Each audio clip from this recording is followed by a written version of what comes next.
Yes, ready, start.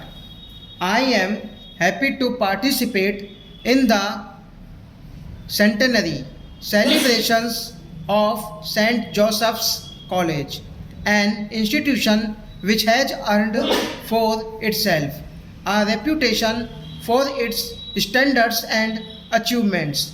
Among its alumni are some who distinguished themselves in the field of science, administration, and in the army. The institution has thus contributed significantly to the country's progress and defense. Institutions like yours, started by missionaries in different parts of the country, have helped a great deal to spread Western education in the country, especially in the 19th century and the earlier decades of this century. They have thus helped the country to absorb all that is good in Western thought and also to develop in science and technology. Academically, these institutions have always produced good results. It is due to the habits of discipline and hard work which the institutions seek to foster and promote among the pupils. Discipline is best promoted not by the fear of punishment but by the example of those in authority. The founders of these institutions and those in charge of them belong to organizations which demand of their members discipline and dedicated hard work at qualities which they in turn seek to promote among their pupils. It is this approach which is responsible for the better performance of these institutions during the past 2 or 3 decades. There has been a large increase in the number of institutions offering higher education.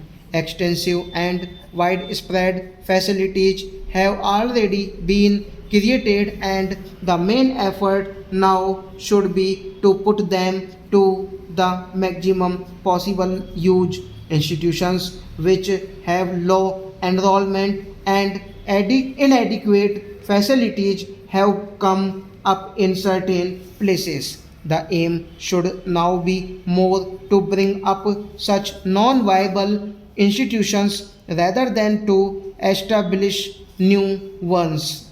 At the same time, the needs of first generation learners, particularly those belonging to socially and economically backward sections, for whom higher education provides an opportunity to improve their social and economic status, have to be taken care of so as to enable them to take advantage of employment opportunities.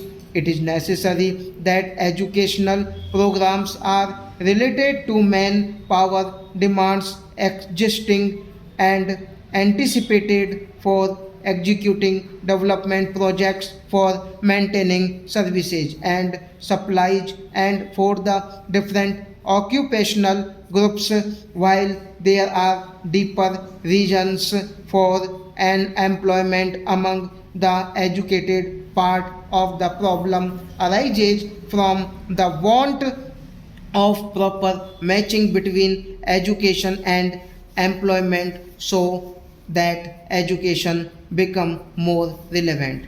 The primary object should be to make the first degree course more relevant and responsible to the development needs of the community and link education with work in the field and practical experience in a competitive environment in which satisfaction of one's material needs is the primary consideration. Education cannot but be related to the imparting of enough skill and knowledge for eking out one's livelihood, but it ought to be more than that. It should aim at more than mere transmission of a body of settled knowledge. It should endeavor to promote the scientific habit of mind. An ignorant person is prone to form hastily opinions and hold on to them doggedly. The scientist, on the other hand, is now slow to believe, and he believes only to the extent it is based on evidence. He is aware of the tentative nature of his opinion and the possibility of his having to change his belief if fresh evidence warrants it. The development of such a scientific attitude of mind should be the goal of education today, with powerful mass media constantly pouring forth propaganda for commercial, political, and other ends.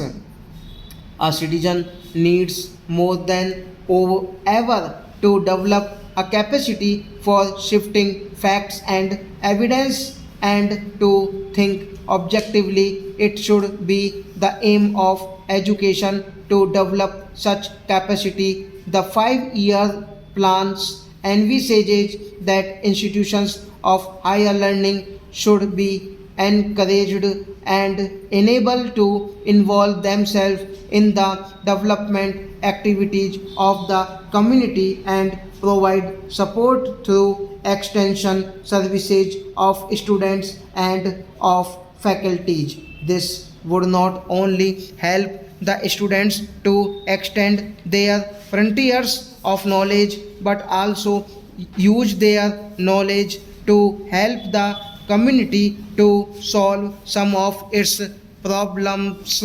Education is a process that never ends. One learns all one's life. The sources of knowledge are also countless. One does not learn only from the teachers, colleagues, pupil one meets in life, and nature itself provide unlimited opportunities of acquiring knowledge. What is needed is the humility to admit that knowledge is available everywhere and the will to learn. Education must be throughout of not merely as preparation for maturity but as a continuous development of mental faculties and continuous illumination of life. The formal education which we receive at school and college gives us the instrumentalities of mental growth. Our further development needs depend on our observation and interpretation of experience. In this view, education is a continuous lifelong process. I would like to thank you, the organizers, for inviting me here today. I extend to the students, teachers, and others associated with this college my warm greetings and wish them all success in their endeavors. Stop.